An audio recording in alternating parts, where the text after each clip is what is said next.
Madame, Monsieur, bienvenue sur Gabon 24, le One Forest Summit de Libreville les 1er et 2 mars 2023, co-organisé par le Gabon et la France, met aussi au centre des échanges la problématique de la protection faunique. Alors pour en parler, je reçois sur ce plateau Monsieur Mimbamba Ndimba et Serge.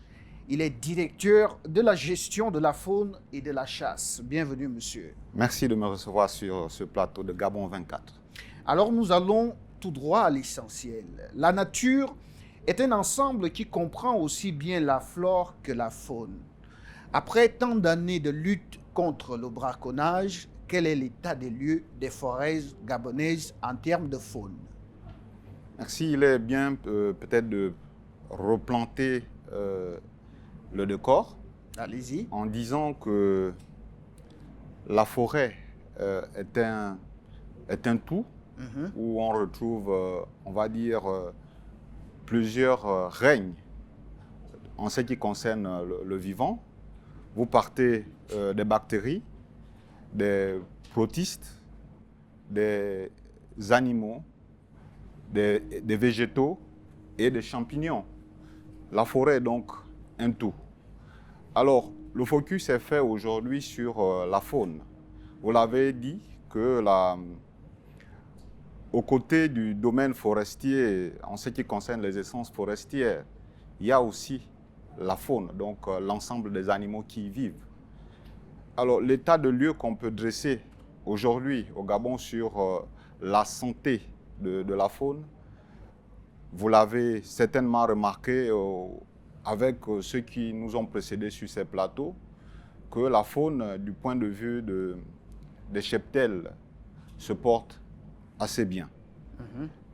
En juger par la dernière étude qui a été menée par WSS Gabon, qui nous dit que nous sommes autour de 95 000 éléphants contre 65 000 il y a 10 ans par le passé. Donc c'est pour dire que les efforts de conservation, les efforts de protection de la faune au niveau du Gabon ont porté leurs fruits et la faune se porte assez bien. Alors ces efforts portent leurs fruits, mais est-ce que votre département s'occupe également de la faune aquatique? Alors, comme vous devez le savoir, le ministère des Eaux et Forêts est hiérarchisé par le décret numéro 291 qui a créé plusieurs directions générales. Et donc, on a tout à fait une direction spécifique qui s'occupe de ce département, la direction générale des écosystèmes aquatiques. On pourra en reparler. La faune aquatique est adressée justement à ce niveau par cette direction. La préservation faunique, la préservation des animaux relève que lorsque tous les animaux sont là, peut-être pas tous de façon générale, mais on réduit le risque d'apparition de certaines épidémies. Mais ce sont ces mêmes animaux aussi, pour certains, qui sont porteurs d'agents vecteurs qui peuvent transmettre les maladies à l'homme. Et dans ce cas de figure, comment est-ce qu'on s'en sort? On tue tous les animaux ou on les garde même s'ils peuvent nous contaminer? La maladie, on a à l'exemple le singe pour le cas de l'Ebola et très récemment le pangolin pour le cas de la Covid-19. Qu'est-ce qu'on fait? Alors, une question un peu simple. Est-ce qu'on tue tous les humains qui sont porteurs d'une maladie? Pas du tout. Vous me direz certainement non, n'est-ce pas? Alors, l'idéal pour nous, c'est arriver à soigner. Si on a cette possibilité, c'est parvenir à soigner. Parvenir donc à prévenir justement ces épidémies. Ces épidémies, ou bien ces maladies, ces zoonoses, comme vous avez introduit, sont du fait d'un fonctionnement anormal. C'est pas naturellement quelque chose d'acceptable. Alors, lorsque surviennent une zoonose, il est question pour nous, au niveau de la gestion de ces espèces de faune, de chercher plutôt les solutions qui iront dans le sens de soigner, de trouver des remèdes ou de prévenir pour ne pas en arriver là. Donc, il n'est pas question, au premier sens, d'abattre l'entièreté du cheptel.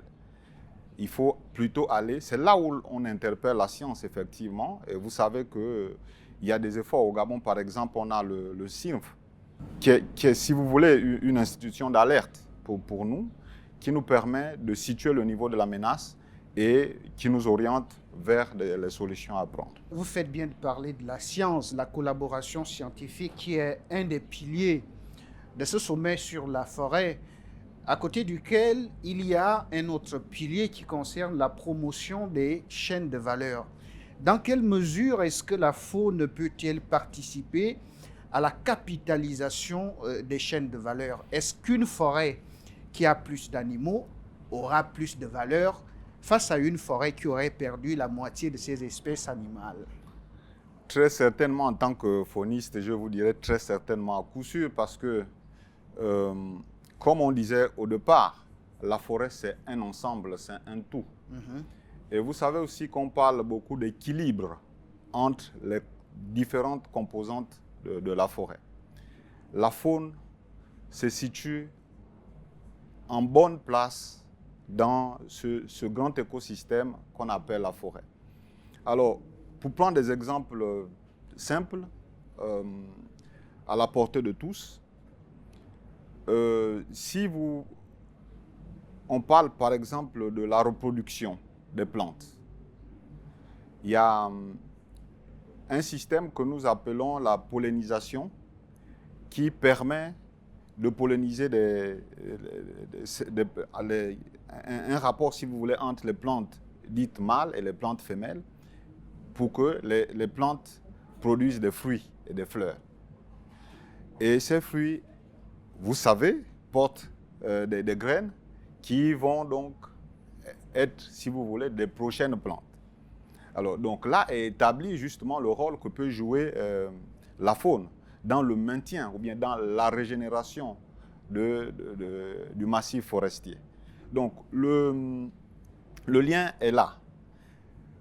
Une forêt qui n'a pas suffisamment ou bien qui n'a pas d'animaux est une forêt déséquilibrée, est une forêt qui peut disparaître parce qu'il y aura rupture dans les chaînes de régénération de cette forêt. Alors, dans votre lutte pour la préservation de la faune, quels sont les défis que vous rencontrez au quotidien? Quels sont les plus grands défis, j'ai envie de dire? Alors, les plus grands défis, c'est la criminalité faunique, qui n'est pas forcément du ressource de nos communautés locales, mais qui vient plutôt des pressions extérieures. Vous savez, par exemple, pour parler du trafic d'ivoire, vous savez que dans nos cultures, on ne travaille pas, on ne transforme pas de l'ivoire dans nos cultures. Mais nous savons qu'ailleurs, cela se fait et qu'ailleurs, l'ivoire est une ressource prisée. Et donc, ces pressions qui nous viennent de l'extérieur amplifient ce qu'on appelle aujourd'hui le trafic d'ivoire. Et l'une des difficultés, c'est que ces trafiquants d'ivoire utilisent des systèmes assez sophistiqués que nous n'avons pas forcément.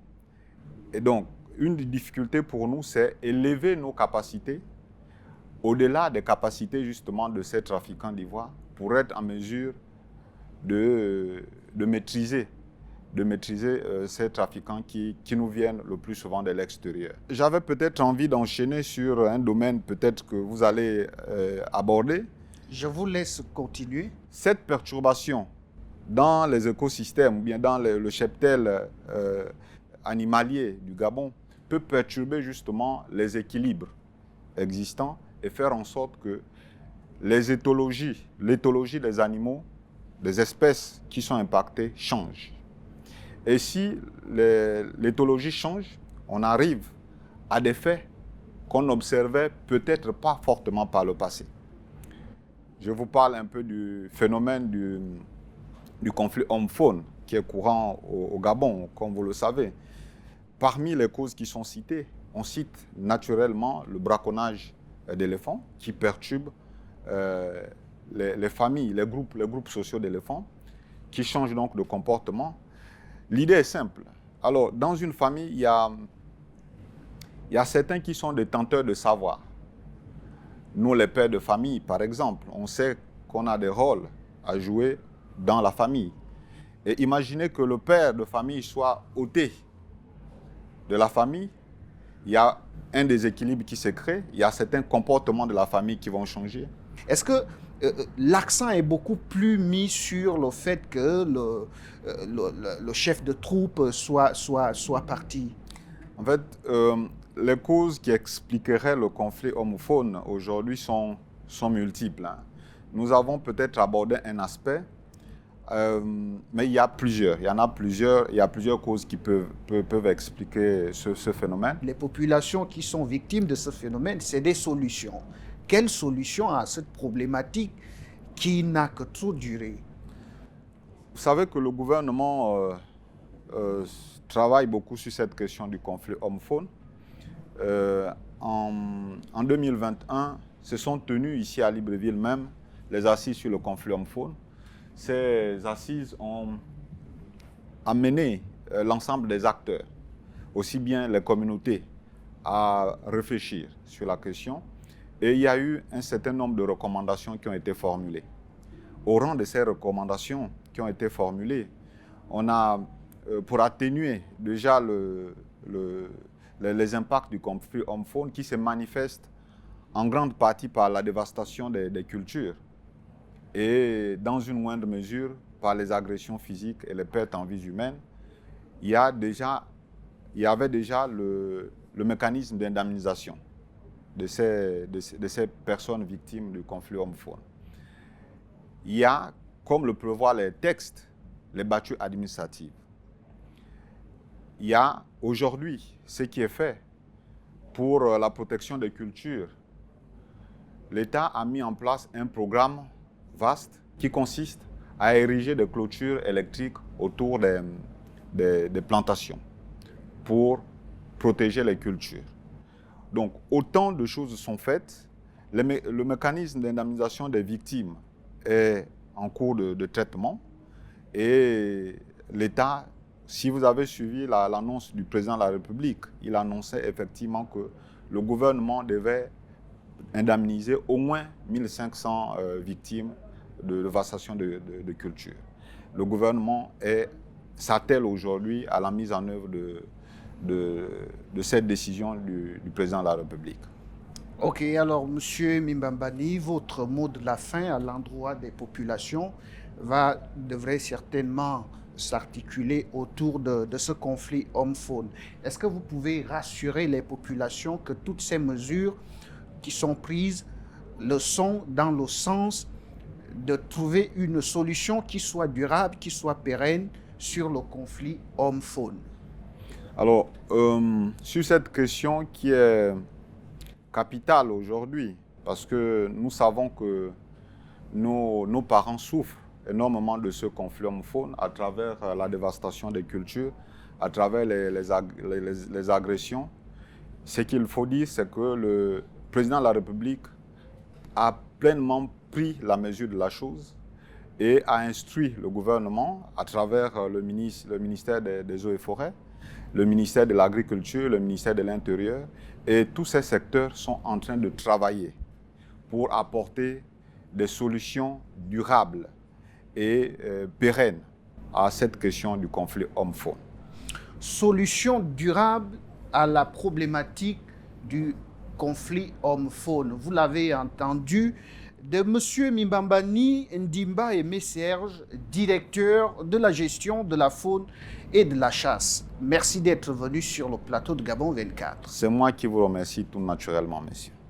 À vous aussi, madame, monsieur, merci de nous avoir suivis. Les programmes sont en continu sur Gabon 24. À très bientôt.